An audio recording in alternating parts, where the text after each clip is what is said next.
வணக்கம். இன்றைக்கு நாம் எதை பார்க்க போகிறோம் என்றால், ஒரு சிவாலயத்தில் நடைபெற்ற உழவாரப் பணியை பற்றிதான். தென்னாடுடைய சிவனே போற்றி, எந்நாட்டவர்க்கும் இறைவா போற்றி. இத்திருக்கோவில் எங்கு அமைந்திருக்கிறது என்றால், திருவள்ளூர் மாவட்டம் செங்குன்றம் திருவள்ளூர் சாலையில் ஈக்காடு அருகே புன்னம்பாக்கம் கிராமத்தில் அமைந்துள்ளது.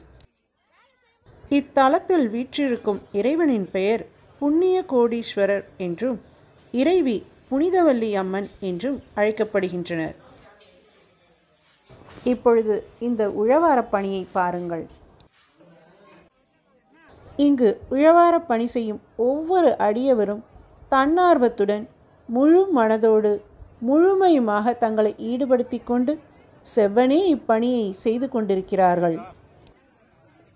நான் முன்பே கூறியது போன்று நமச்சிவாயா என்ற அந்த பஞ்சாட்சர மந்திரத்தை நம் வாயால் உச்சரிப்பதற்கு கூட அந்த ஈசனுடைய அருள் நமக்கு பரிபூர்ணமாக இருந்தால் மட்டுமே நம்மால் உச்சரிக்க முடியும். அவருடைய திருநாமத்தை உச்சரிக்கவே அவருடைய அருள் வேண்டும் என்கிற பொழுது எப்படி நம்மால் நினைத்தவுடன் ஒரு சிவாலயத்திற்கு சென்றுவிட முடியும்? அதையும் தாண்டி எப்படி நம்மால் அந்த சிவாலயத்தில் அவருக்கு உழவாரப்பணி செய்ய முடியும்? கண்டிப்பாக முடியாது. அவருடைய அருளும் உத்தரவும் நமக்கு கிடைத்தால் மட்டுமே இவை எல்லாவற்றையும் நம்மால் செய்ய முடியும்.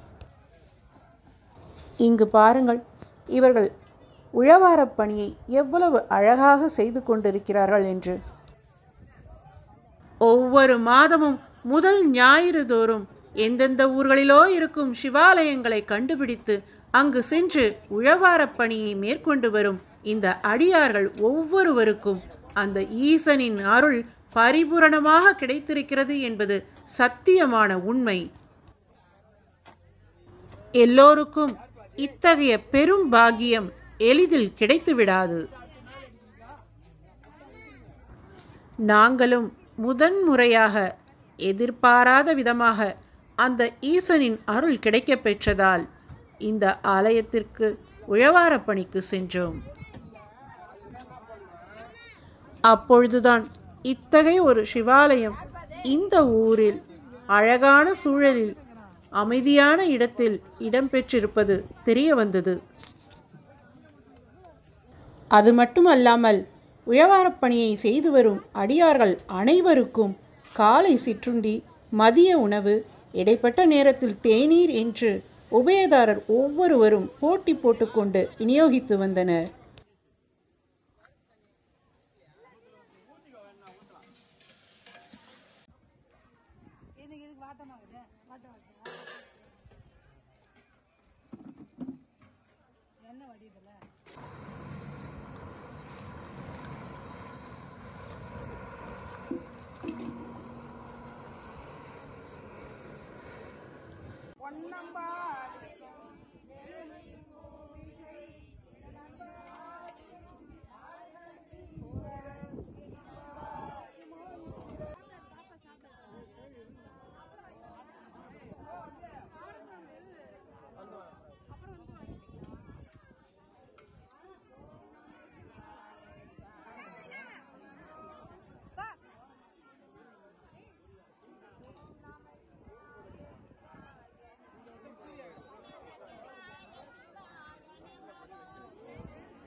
சிலர் சிவன் ஒரு கோபக்கார கடவுள், அவரை வழிபடாதீர்கள், அவர் அழித்து விடுவார் என்றெல்லாம் சொல்வார்கள். ஆனால் அது முற்றிலும் புறம்பானது.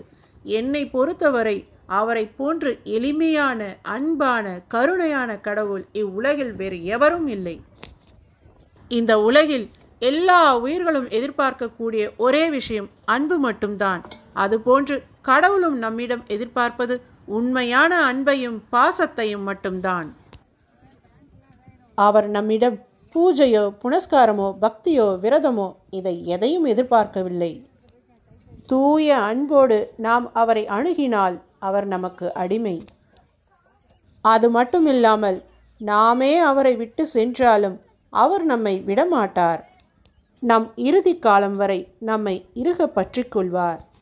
இது முற்றிலும் உண்மை.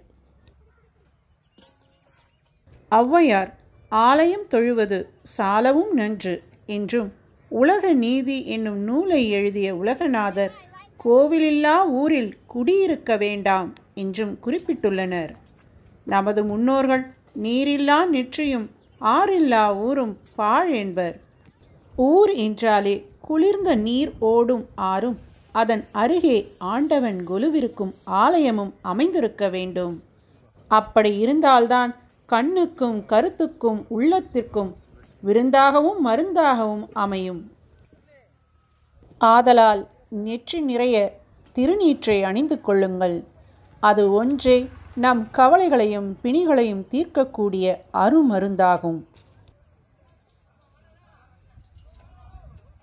சிவசிவ என்கிறர் தீவினையாளர், சிவசிவ என்றிட தீவினை மாளும், சிவசிவ என்றிட தேவரும் ஆவார், சிவசிவ என்ன சிவகதிதானே. இத்தகைய சிறப்புமிக்க இந்த சிவசிவா என்னும் நாமத்தை அனைவரும் அன்றாடம் வாழ்வில் உச்சரித்து வாருங்கள். இத்தலத்தில் மூர்த்தி சிறிது கீர்த்தி பெரிது என்று சொல்லப்படுகிறது. நம்மில் சிலர் கஷ்டம் வரும்போதுதான் அந்த இறைவனை தேடுகிறோம்.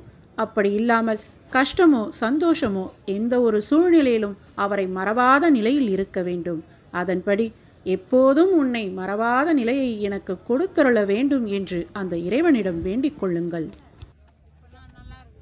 நம்முடைய உணர்வுகளான இன்பம், துன்பம், கோபம், வெறுப்பு, பொறாமை, பகைமை, அழுகை இவை எல்லாவற்றையும் அவரிடத்திலே சமர்ப்பிக்க வேண்டும். அப்படி நம் உணர்வுகள் மட்டுமல்லாமல் நம் உடலையும் முழு மனதோடு அவரிடம் அர்ப்பணித்து விட்டால் இனி எல்லாம் அவன் செயல் என்று கவலைகள் ஏதுமின்றி எல்லாவற்றையும் இனி அவன் பார்த்து கொள்வான் என்ற நம்பிக்கையோடும் நிம்மதியோடும் நம் வாழ்நாளை கழித்து விடலாம். இந்த சிவாலயத்தில் பெருமாளுக்கென்று ஒரு சந்நிதியும் தனியாக அமைந்துள்ளது.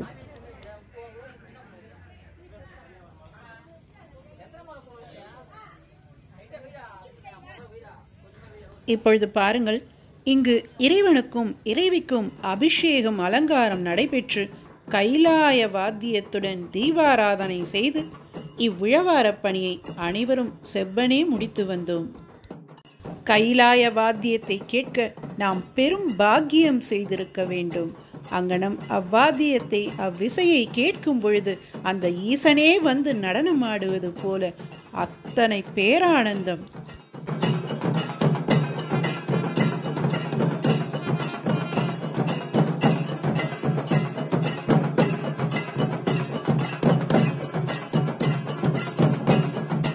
எல்லோரும் ஒரு முறை இத்திருத்தலத்திற்கு வாருங்கள். இங்கு வீற்றிருக்கும் புண்ணிய கோடீஸ்வரரையும் புனிதவல்லி அம்மையாரையும் தரிசித்து செல்லுங்கள்.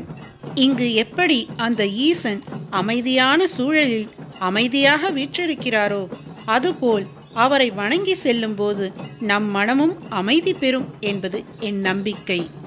அந்த நம்பிக்கையோடு இந்த உழவார பணியை மேற்கொண்டு வரும் அனைத்து அடியார்களுக்கும் என்னுடைய மனமார்ந்த நன்றியையும் வணக்கத்தையும் தெரிவித்துக் கொண்டு அவர்களுடைய இப்பணி செவ்வனே நடைபெற்று மேன்மேலும் சிறக்க வேண்டும், மேன்மேலும் வளர வேண்டும், மேன்மேலும் தொடர வேண்டும் என்று அந்த ஆண்டவனை பிரார்த்தித்துக் கொள்கிறேன். உடலுக்கு உழவாரம், நாவிற்கு தேவாரம் என்று சொல்லி விடைபெறுகிறேன். ஓம் நம சிவாய.